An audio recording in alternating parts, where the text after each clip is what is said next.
하트 중 첫 번째 주인공은 조국 대표. 조국 대표 대법 확정 판결이 12월 12일에 나옵니다. 2심에서도 징역 2년, 유죄가 선고된 바 있어요. 집유도 안 붙었어요, 조국 대표는. 그냥 징역이에요. 대법이 확정되면 징역 살아야 돼요. 자, 운명의 날이 얼마 안 남았습니다. 어제 조국 대표 최고위에서 이런 발언했다는데 들어보시죠.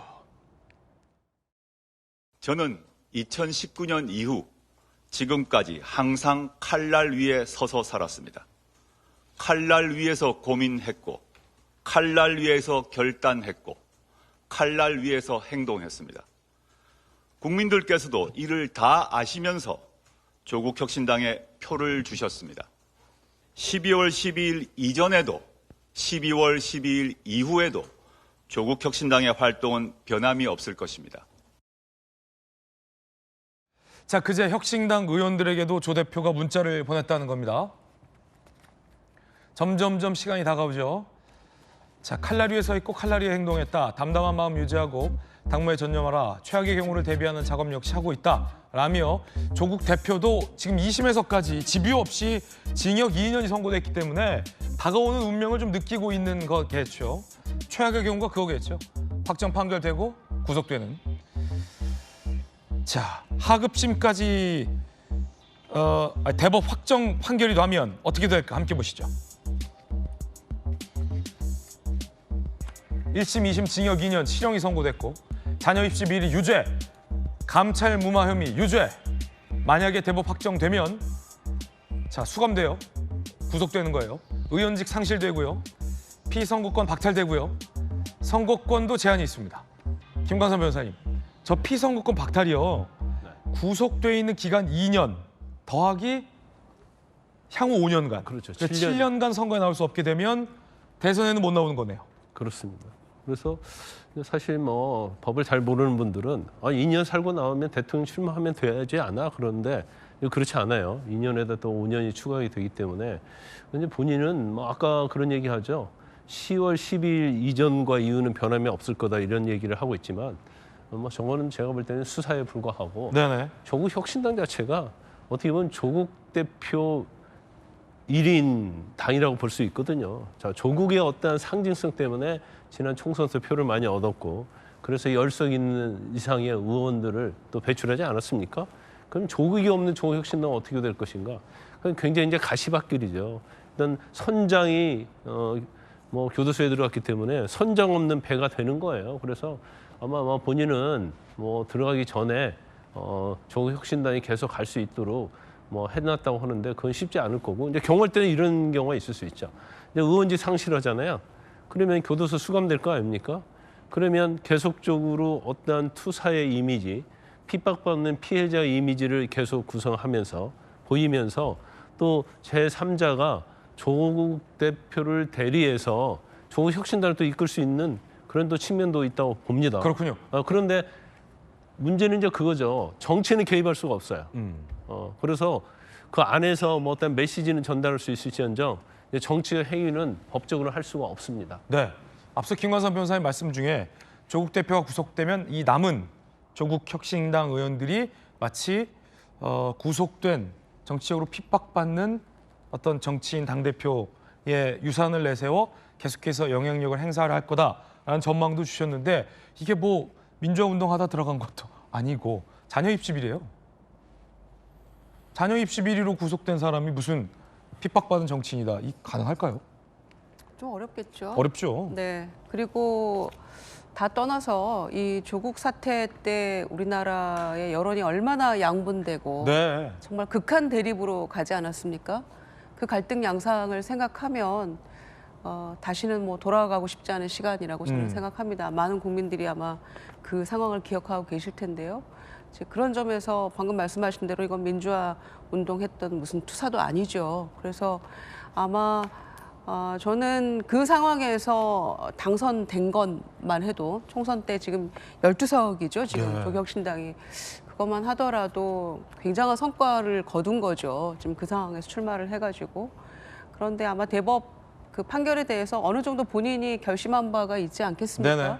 그러니까 총선 때 당선되고 나서도 본인 가서 운동 열심히 할 거다 막 그런 얘기 했었잖아요. 그러니까 마음의 준비는 어느 정도 하고 있는 것 같은데 또 모르죠. 대법에서 어떤 또 획기적인 상황이 나올지 반전이 나올지 하필 또 12.12 쿠데타 있던 그날이어서 그 12.12군요. 그 12.12 그날이어서 대법 판결이 또 뭐 조국 대표가 원하는 방향으로 나올 수도 있겠죠. 그러나 만약에 이제 그 항소심과 마찬가지 결론이 그냥 나온다고 하면 구심점이 아무래도 흔들리지 않겠습니까? 네. 인원은 똑같겠죠. 의원 숫자는 뭐 승계할 테니까 똑같이 12명 되겠습니다만은 아무래도 당의 구심력이 확 떨어진다는 측면에서는 지금도 조금 그 총선 이후에는 지지율이 조금 좀 미진하잖아요. 그 상황에서 좀 어려움이 있지 않을까 생각하는데 결론은 보름 후에 지켜보겠습니다. 네. 보름 뒤에 어떻게 판결이 나오는지 봐야겠습니다만 이 조국 사태의 가장 큰 문제점은 뭐라고 생각하세요? 여러분들? 국론이 양분된 거? 그럼 그 국론은 왜 양분됐을까요?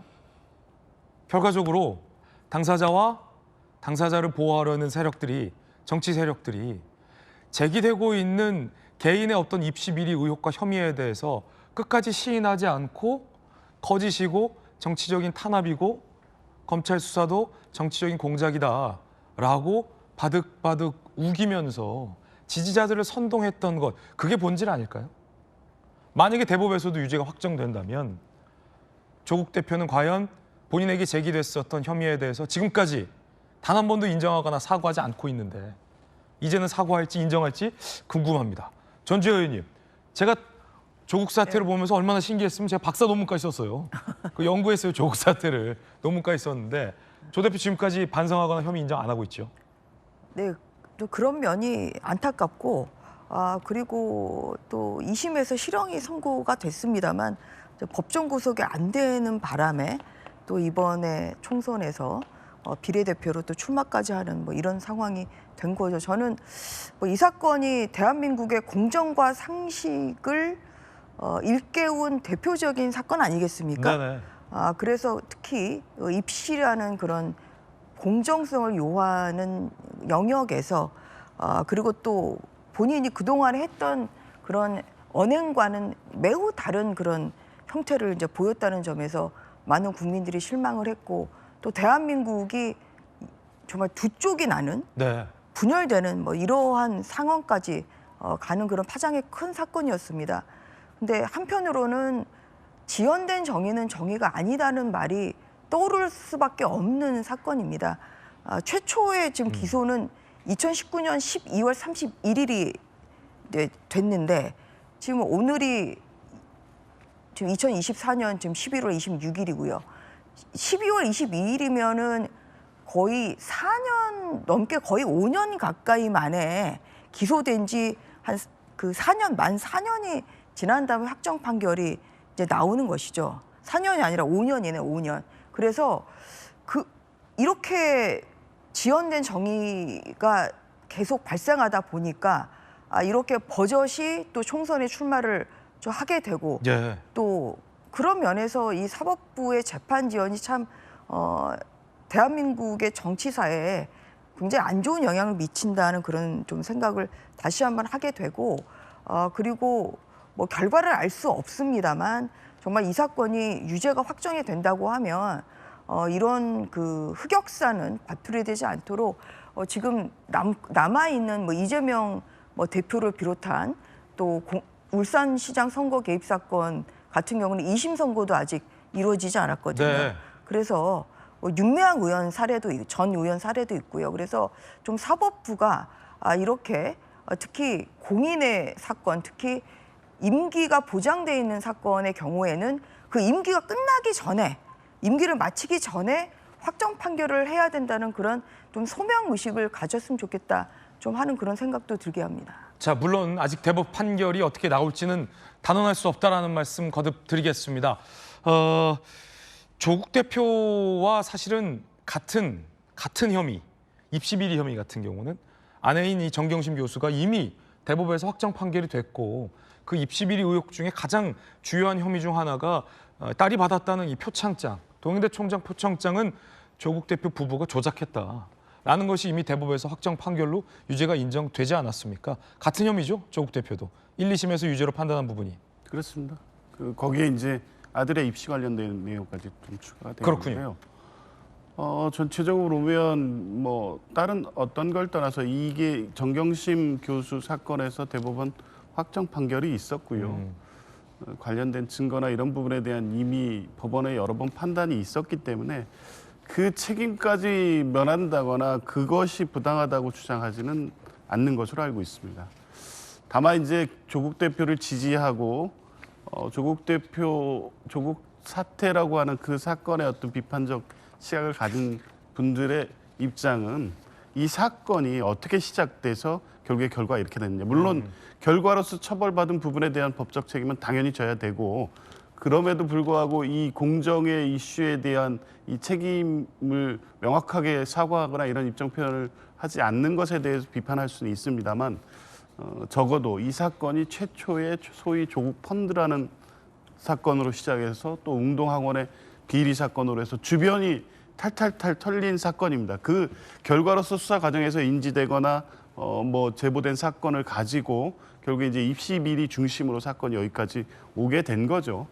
그러니까 뭐 그 수사 자체의 부당성을 얘기하기 전에 그 과정에서 어떤 인지된 사건으로 유죄 판결을 받았고 그 형량도 4년, 정경심 교수 같은 경우 4년이면 가볍지 않은 것이 우리 사법부의 판단이면 존중하고 인정해야 되겠지만 네. 적어도 이제 이런 부분에 대한 비판적 시각이 있기 때문에 조국 대표가 만든 당이 총선에서 또 성공을 했고 그렇죠. 여전히 지지 기반을 갖추고 있다. 그래서 조국 대표가 만에 하나 최악의 상황이 돼서 법정 구속이 된다고 하더라도 제가 볼 때는 뭐 조국 혁신당 자체가 크게 흔들릴 것 같지는 않고 다만 이제 이후에 조국으로 상징된 어떤 당의 정체성 문제를 어떤 방식으로 끌고 나갈지 새로운 지도부가 어떻게 구성될지 이런 부분은 좀 지켜봐야 될 문제가 있다고 보고요. 하나만 더 붙이면 파기환송의 가능성이 전혀 없다고 보지는 않습니다. 네. 왜냐하면 다른 부분 뭐 정경심 교수와 공무원 관계에 있거나 같은 사실관계로 묶여있는 입시 문제 같은 경우에는 뭐 재고의 여지가 크게 없어 보이는데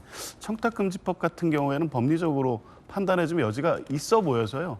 제가 볼 때는 이제 다른 건 몰라도 전혀 뭐 항소심 판결이 그대로 확정된다고 아직 단정하기는 좀 어렵다 이런 생각. 네, 말씀 주신 것처럼 끝까지 대법 판결을 좀 지켜봐야 된다라는 말씀 드리고요. 당시에 이제 조국 사태 때 이 검찰의 수사 방식과 오래된 수사 관례에 대한 비판적인 여론도 많았다라는 부분도 조규현 변호사님께서 잘 지적해 주셨습니다. 자, 조국 대표가 앞서 과거 이런 발언을 한 바도 있었죠. 들어보시죠. 뭐 감옥 가야죠. 방법이 없죠. 뭐 감옥 가야 되고 못 읽었던 책 읽고 뭐 푸시업하고 뭐 스쿼트하고 뭐 플랭크하고 이러면서 예, 건강 관리 열심히 해서 그 기간 나와야 되죠.